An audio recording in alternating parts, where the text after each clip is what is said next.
नमस्कार, KP News 24/7 में आपका स्वागत है। मैं अश्विनी आपके साथ। आइए एक नजर डालते हैं अब तक के मुख्य समाचारों पर। बीदर जिले में भारी बारिश की आशंका के चलते 27 जुलाई को सभी स्कूलों, कॉलेजों और आंगनवाड़ी केंद्रों में छुट्टी का दिया गया आदेश। केंद्र अनावश्यक विवाद पैदा कर रहा है, यूसीसी पर कर्नाटक के मुख्यमंत्री सिद्धरामैया ने कही ये बात। Udupi girls college toilet recording मामले में पुलिस की बड़ी कार्यवाही, 2 केस किए दर्ज। कॉन्ट्रैक्ट पर पुलिस वालों की भर्ती से फडणवीस का इंकार, विपक्ष से बोले आप अनुबंध पर आए तो सोचेंगे। मिशन 2024 के लिए पसमानदा मुस्लिमों को साधेगी बीजेपी। पूर्व राष्ट्रपति एपीजे अब्दुल कलाम की पुण्यतिथि से जयंती तक निकालेगी स्नेह संवाद यात्रा। मणिपुर के मुरेह में भीड़ ने घरों में लगाई आग, सुरक्षा बलों की बसों को भी बनाया निशाना।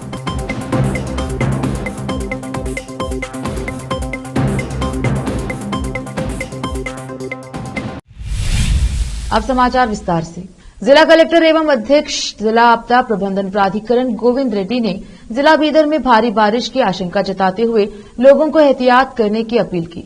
बीदर जिले में भारी बारिश के पुनर्नुमान के कारण बीदर जिले के सभी स्कूलों, कॉलेजों और आंगनवाड़ी केंद्रों में छुट्टी की घोषणा के संबंध में संदर्भ भारत सरकार, इराद विज्ञान मंत्रालय, भारत मौसम विज्ञान विभाग, Hydromet division, flash flood guidance satellite पुनर्नुमान रिपोर्ट के अनुसार जिले में लगातार हो रही बारिश एवं दिनांक 27 जुलाई 2022 को 100 से 150 मिलीमीटर बारिश के पुनर्नुमान के चलते मौसम विभाग ने संदर्भ पत्र के माध्यम से बीदर जिले के लिए रेड अलर्ट जारी किया है, क्योंकि जिले में लगातार बारिश हो रही है और भारी बारिश की संभावना के कारण 27 जुलाई 2023 को रेड अलर्ट घोषित किया गया है। एहतियात के तौर पर और छात्रों के हित में आपदा प्रबंधन अधिनियम 2005 की धारा 34M के तहत प्रदत्त शक्ति का प्रयोग करते हुए 27 जुलाई 2023 गुरुवार को बीदर जिले के सभी स्कूलों, कॉलेजों और आंगनवाड़ी केंद्रों में छुट्टी का आदेश दिया गया है।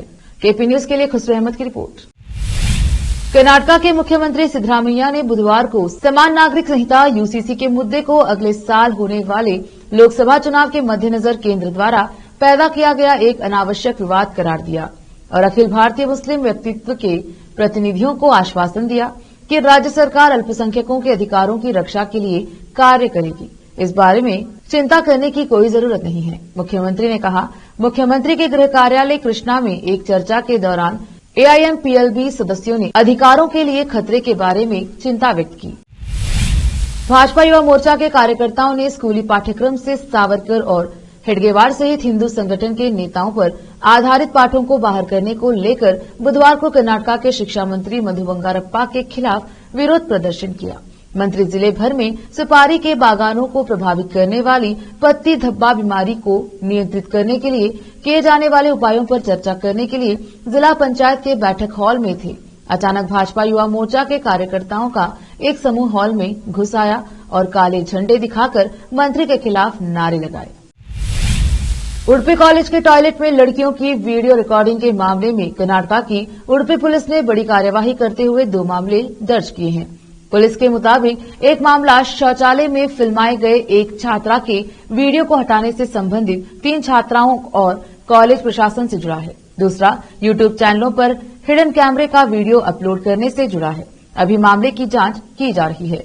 इस मामले को लेकर कर्नाटक के पूर्व सीएम और भाजपा नेता बसवराज बोम्मे ने पुलिस की कार्यवाही पर सवाल उठाया है।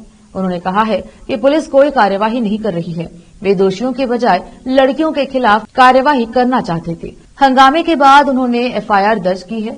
आगे बसवराज बोम्मे ने कहा है कि राज्य सरकार कह रही है कि यह फर्जी खबर है। अगर ऐसा है तो 3 लड़कियों को निलंबित क्यों किया गया और उनसे माफी पत्र क्यों लिखवाया गया? पुलिस विफल रही है, वे जबरदस्ती राजनीतिक दबाव में है।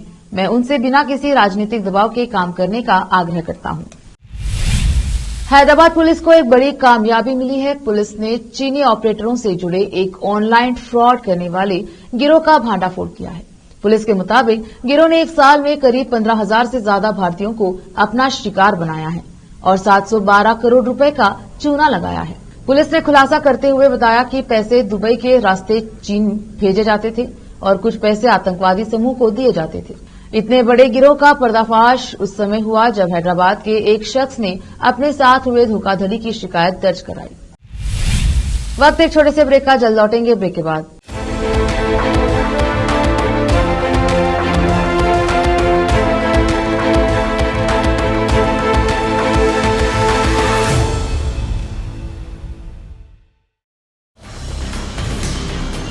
हिंदुस्तान के हर कोने में हम हैं मौजूद। 24 घंटे हालात पर गहरी नजर, खबरों से जुड़े चुपते सवालात और आपको दिखाता है धार्मिक, सामाजिक, राजनीतिक, लोकल और इंटरनेशनल न्यूज की सबसे बेहतर कवरेज, जो आपको रखती है हर पल बाखबर। देश और दुनिया भर की खबर के लिए देखते रहें KP News 24/7। Noor Education Trust Bidar की ओर से चलाए जाने वाला Noor MEd and BEd college Bidar, recognised by NCTE Delhi and affiliated to Gulbarga University, Gulbarga. Admission are open for the academic year 2022-23. विशेषज्ञ और सक्षम शिक्षकों द्वारा शिक्षा प्राप्त करने के लिए नूर एमएड एंड बीएड कॉलेज में दाखिला लें और शांत वातावरण में शिक्षा प्राप्त करें। बीदर शहर में बेहतर शिक्षा का एकमात्र केंद्र Noor MEd and BEd college, Shahpur gate, Bidar. Phone numbers 9945283920, 8482221297। शहर बीदर में अनमोल ग्रुप ऑफ रेस्टोरेंट्स की ओर से रॉयल अनमोल फैमिली रेस्टोरेंट और अनमोल रेस्टोरेंट के जरिए लोगों को स्वादिष्ट खानों के जरिए बेहतरीन सेवाएं प्रदान करने के झंडे गड़ने के बाद अनमोल रेस्टोरेंट के मालिकों ने अब शहर बीदर के लोगों की सेवा के लिए कदम आगे बढ़ाते हुए अब शहर बीदर के सबसे व्यस्त इलाके में एक शानदार फंक्शन हॉल अनमोल पैलेस बनाया है। शहर के हैदराबाद रोड पर स्थित ये शानदार अनमोल पैलेस फंक्शन हॉल अपने बेहतरीन लोकेशन, बेहतरीन वातावरण और अपनी खूबसूरती के कारण सबके आकर्षण का केंद्र बन गया है। यहाँ पर खूबसूरत हॉल, दूल्हा दुल्हन के लिए खूबसूरत स्टेज, खुला और हवादार डाइनिंग हॉल उपलब्ध है और साथ ही यहाँ पर अलहदा वेस्ट सेक्शन और वीआईपी सेक्शन भी मौजूद है। अपने बच्चों की शादी, वलीमा और दूसरे फंक्शंस के लिए आज ही दौड़े चले आइए। याद रखिए, अपने सभी प्रकार के फंक्शंस को यादगार बनाने का केंद्र है प्रोप्रिएटर अब्दुल खालिद और मोहम्मद बशारत अहमद की शानदार पेशकश अनमोल पैलेस फंक्शन हॉल। यहाँ पर बुकिंग शुरू हो गई है, फौरन आइए और फंक्शन हॉल बुक करवाइए। Address near APMC vegetable market, Hyderabad road, Bidar 585403। Booking करने और अधिक जानकारी के लिए इस नंबर पर संपर्क करें 8310357864। ब्रेक के बाद स्वागत है आपका। देखते हैं आगे के समाचार। महाराष्ट्र के उप मुख्यमंत्री देवेंद्र फडणवीस ने बुधवार को राज्य विधानसभा में कहा कि पुलिसकर्मियों को अनुबंध पर नहीं रखा जाएगा। उन्होंने इस मामले पर विस्तृत बयान देने की भी बात कही। दरअसल राज्य में कांग्रेस प्रमुख नाना पटोले ने सदन में इस मुद्दे को उठाया। उन्होंने कहा कि सरकार अनुबंध के आधार पर पुलिसकर्मियों की भर्ती कर रही है, मंत्री भी अनुबंध पर है। जब वे अधिकारियों से ब्रीफिंग लेते हैं तो वे जवाबों को तोड़ मरोड़ कर पेश करते हैं। यही वजह है कि सवालों का जवाब देने में समय लगता है। उन्होंने सरकार से स्पष्ट उत्तर देने को कहा है। इसका जवाब देते हुए राज्य के गृह मंत्री फडणवीस ने कहा कि कोई भी मंत्री अनुबंध पर नहीं है। डिप्टी सीएम ने आगे कहा कि अगर आप अनुबंध पर आना चाहते हैं तो हम इस बारे में सोचेंगे। उन्होंने कहा कि कहीं भी पुलिस कर्मचारियों को अनुबंध के आधार पर नहीं रखा जाता है और ऐसा किया भी नहीं जाएगा। फडणवीस ने कहा कि वो इस पर विस्तृत बयान देंगे। पीएम नरेंद्र मोदी कई मौकों पर बीजेपी पदाधिकारियों और कार्यकर्ताओं को पसमानदा मुस्लिम समाज के बीच अपनी पहुंच बढ़ाने का सुझाव दे चुके हैं। इस सुझाव पर गौर फरमाते हुए पार्टी के अल्पसंख्यक मोर्चे ने पूर्व राष्ट्रपति एपीजे अब्दुल कलाम की पुण्यतिथि वाले दिन 27 जुलाई से पसमानदा स्नेह संवाद यात्रा शुरू करने का फैसला किया है। यात्रा बीजेपी के राजधानी दिल्ली स्थित राष्ट्रीय मुख्यालय से शुरू होगी। पार्टी के अल्पसंख्यक मोर्चे के राष्ट्रीय अध्यक्ष जमाल सिद्दीकी इस कार्यक्रम की अगुवाई करेंगे। पहले दिन यह यात्रा बीजेपी मुख्यालय से शुरू होकर पार्टी के पूर्व नेता सिकंदर बख्त की मजार तक जाएगी, जहां उन्हें पुष्पांजलि अर्पित की जाएगी। 15 अक्टूबर को पूर्व राष्ट्रपति एपीजे अब्दुल कलाम की जन्म जयंती के मौके पर यात्रा का समापन होगा। भारतीय जनता पार्टी के वरिष्ठ नेता रविशंकर प्रसाद ने पश्चिम बंगाल की मुख्यमंत्री ममता बनर्जी पर हमला बोला है। उन्होंने बुधवार को एक प्रेस कॉन्फ्रेंस के दौरान कहा कि सीएम ममता बनर्जी ने बंगाल की आत्मा को ही मार दिया है। रविशंकर प्रसाद इस प्रेस कॉन्फ्रेंस में बीते दिनों पंचायत चुनाव के दौरान बंगाल में हुई हिंसा को लेकर भारतीय जनता पार्टी की फैक्ट फाइंडिंग्स को साझा कर रहे थे। बता दें कि रविशंकर प्रसाद इस कमेटी के संयोजक हैं। रविशंकर प्रसाद ने कहा कि 3 दिन हमने बंगाल का दौरा किया। हम करीब 2000 किलोमीटर तक गए और देखा। आज हमने अध्यक्ष जी को अपनी रिपोर्ट सबमिट की है। हमारी ऑब्जर्वेशन के 5 बिंदु हैं। पहला, नामांकन नहीं करने देंगे। दूसरा, नामांकन कर लिया तो तुम्हें प्रचार नहीं करने देंगे, तुम्हारे बच्चों को भी किडनैप कर लेंगे। तीसरा, अगर नामांकन कर दिया तो तुम्हारा नामांकन रिजेक्ट करेंगे। चौथा, अगर आपने प्रचार किया तो आपके समर्थकों के घर पर बम बरसाएंगे, पीटेंगे और घर में हिंसा करेंगे। पांचवा, अगर आप जीत गए तो आपको सर्टिफिकेट नहीं देंगे। सर्टिफिकेट तभी देंगे जब आप टीएमसी ज्वाइन करेंगे। मणिपुर के मोरहे जिले में बुधवार को उपद्रवियों के एक समूह ने कई घरों में आग लगा दी। अधिकारियों ने यह जानकारी दी है। खाली पड़े ये घर म्यांमार सीमा के करीब मोरहे बाजार क्षेत्र में है। म्यांमार सीमा के करीब मोरहे बाजार क्षेत्र में थे। अधिकारियों ने बताया कि यह आगजनी कांगपोकपी जिले में भीड़ द्वारा सुरक्षा बलों की 2 बसों को आग के हवाले करने की घटना के कुछ घंटों बाद हुई है। इस दौरान किसी के हताहत होने की सूचना नहीं है। यह घटना सपोर मीना में उस समय हुई जब बसें मंगलवार शाम दीमापुर से आ रही थी। अधिकारियों ने बताया कि स्थानीय लोगों ने मणिपुर की पंजीकरण संख्या वाली बस को सपोर मीना में रोक लिया और कहा कि वे इस बात की जांच करेंगे कि बस में कई दूसरे समुदाय का कोई सदस्य तो नहीं है। अधिकारियों ने बताया कि उनमें से कुछ लोगों ने बसों में आग लगा दी है। दिल्ली एनसीआर में आसमानी आफत यानी मुसीबत की बारिश से लोग परेशान हैं। दिल्ली में आज सुबह से भयानक बारिश होने से कई इलाकों में सड़कों पर पानी भरा हुआ है। रोड पर जल जमाव के कारण लोगों को जगह जगह परेशानी और दिक्कतों का सामना भी करना पड़ रहा है। नोएडा में भी सुबह से हो रही बारिश से कई सेक्टरों में गाड़ियां डूब गई हैं। बारिश इतनी तेज थी कि उसके व्यापक असर के चलते आज नोएडा में 12वीं क्लास तक के सभी स्कूल बंद करने पड़े। वहीं एनसीआर के गाजियाबाद की बात करें तो वहां हिंडन नदी के बड़े जलस्तर से हालात बेकाबू हो रहे हैं। बाढ़ का पानी कॉलोनियों में भरने से बड़ी मुसीबत बढ़ गई है। वक्त एक और छोटे से ब्रेक का, जल्द लौटेंगे ब्रेक के बाद।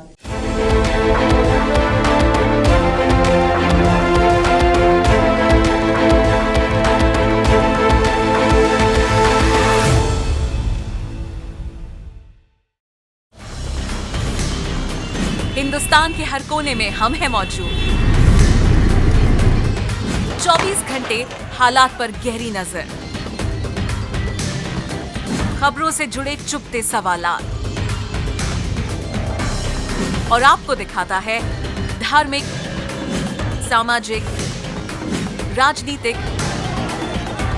लोकल और इंटरनेशनल न्यूज की सबसे बेहतर कवरेज जो आपको रखती है हर पल बाखबर। देश और दुनिया भर की खबर के लिए देखते रहें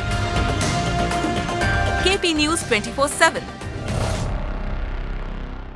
नूर एजुकेशन ट्रस्ट बीदर की ओर से चलाए जाने वाला Noor MEd and BEd college Bidar, recognised by NCTE Delhi and affiliated to Gulbarga University, Gulbarga. Admission are open for the academic year 2022-23. विशेषज्ञ और सक्षम शिक्षकों द्वारा शिक्षा प्राप्त करने के लिए नूर एमएड एंड बीएड कॉलेज में दाखिला लें और शांत वातावरण में शिक्षा प्राप्त करें। बीदर शहर में बेहतर शिक्षा का एकमात्र केंद्र Noor MEd and BEd college, Shahpur gate, Bidar. Phone numbers 9945283920, 8482221297। शहर बीदर में अनमोल ग्रुप ऑफ रेस्टोरेंट्स की ओर से रॉयल अनमोल फैमिली रेस्टोरेंट और अनमोल रेस्टोरेंट के जरिए लोगों को स्वादिष्ट खानों के जरिए बेहतरीन सेवाएं प्रदान करने के झंडे गड़ने के बाद अनमोल रेस्टोरेंट के मालिकों ने अब शहर बीदर के लोगों की सेवा के लिए कदम आगे बढ़ाते हुए अब शहर बीदर के सबसे व्यस्त इलाके में एक शानदार फंक्शन हॉल अनमोल पैलेस बनाया है। शहर के हैदराबाद रोड पर स्थित ये शानदार अनमोल पैलेस फंक्शन हॉल अपने बेहतरीन लोकेशन, बेहतरीन वातावरण और अपनी खूबसूरती के कारण सबके आकर्षण का केंद्र बन गया है। यहाँ पर खूबसूरत हॉल, दूल्हा दुल्हन के लिए खूबसूरत स्टेज, खुला और हवादार डाइनिंग हॉल उपलब्ध है और साथ ही यहाँ पर अलहदा वेस्ट सेक्शन और वीआईपी सेक्शन भी मौजूद है। अपने बच्चों की शादी, वलीमा और दूसरे फंक्शंस के लिए आज ही दौड़े चले आइए। याद रखिए, अपने सभी प्रकार के फंक्शंस को यादगार बनाने का केंद्र है प्रोप्रिएटर अब्दुल खालिद और मोहम्मद बशारत अहमद की शानदार पेशकश अनमोल पैलेस फंक्शन हॉल। यहां पर बुकिंग शुरू हो गई है। फौरन आइए और फंक्शन हॉल बुक करवाइए। Address near APMC vegetable market, Hyderabad road, Bidar 585403। Booking करने और अधिक जानकारी के लिए इस नंबर पर संपर्क करें 8310357864। ब्रेक के बाद स्वागत है आपका। देखते हैं आगे के समाचार। मणिपुर के मुद्दे पर विपक्ष के तीखे तेवर के बाद अब बीजेपी ने भी आक्रामक रुख अपना लिया है। बुधवार 26 जुलाई को केंद्रीय मंत्री स्मृति ईरानी ने राज्यसभा में काफी गुस्से में नजर आई। विपक्ष के हंगामे पर उन्होंने कहा, मणिपुर पर चर्चा की मांग करने वाले पश्चिम बंगाल, छत्तीसगढ़ और राजस्थान पर चर्चा क्यों नहीं चाहते हैं। बुधवार को राज्यसभा की कार्यवाही शुरू होने के साथ ही हंगामा भी जारी हो गया था। राज्यसभा में प्रश्नकाल के दौरान विपक्षी सांसद मणिपुर को लेकर नारेबाजी करते रहे, जिस पर स्मृति ईरानी भड़क गई। ईरानी ने कहा, ये लोग राजस्थान, छत्तीसगढ़ और पश्चिम बंगाल पर चर्चा की हिम्मत क्यों नहीं करते। अगर हिम्मत है तो राजस्थान, छत्तीसगढ़ और बंगाल पर चर्चा करें। फिटनेस हासिल करना और फिर उसे बनाए रखना बड़ा मुश्किल टास्क होता है। फिटनेस लेवल को मेंटेन रखने के लिए डेडिकेशन की जरूरत होती है। मनोरंजन की दुनिया में कई ऐसे कलाकार हैं जो अपनी फिट बॉडी से सभी को इंस्पायर करते हैं। साउथ के ऐसे ही एक सुपरस्टार हैं मोहनलाल। मोहनलाल 63 साल के हो चुके हैं, लेकिन अपनी फिटनेस को लेकर वे काफी सजग हैं। हाल ही में मोहनलाल ने अपने जिम का एक वीडियो शेयर किया है, जिसमें वे 100 किलो वजन उठा रहे हैं। उनका ये वीडियो सोशल मीडिया पर तेजी से वायरल हो रहा है और फैंस उनकी तारीफें करते थक नहीं रहे हैं। मोहनलाल का जन्म 21 मई 1960 को हुआ था। सिनेमा जगत में मोहनलाल किसी पहचान की मोहताज नहीं है। उनके नाम पर फिल्में बिकती हैं और उनका फिल्म में होना ही दर्शकों को खींचने के लिए काफी है। आखिर में फिर एक बार देखते हैं मुख्य समाचार। बीदर जिले में भारी बारिश की आशंका के चलते 27 जुलाई को सभी स्कूलों, कॉलेजों और आंगनबाड़ी केंद्रों में छुट्टी का दिया गया आदेश। केंद्र अनावश्यक विवाद पैदा कर रहा है, यूसीसी पर कर्नाटक के मुख्यमंत्री सिद्धरामैया ने कही ये बात। Udupi girls college toilet recording मामले में पुलिस की बड़ी कार्यवाही, 2 केस किए दर्ज। कॉन्ट्रैक्ट पर पुलिस वालों की भर्ती से फडणवीस का इंकार, विपक्ष से बोले आप अनुबंध पर आए तो सोचेंगे। मिशन 2024 के लिए पसमानदा मुस्लिमों को साधेगी बीजेपी। पूर्व राष्ट्रपति एपीजे अब्दुल कलाम की पुण्यतिथि से जयंती तक निकालेगी स्नेह संवाद यात्रा। मणिपुर के मुरेह में भीड़ ने घरों में लगाई आग, सुरक्षा बलों की बसों को भी बनाया निशाना।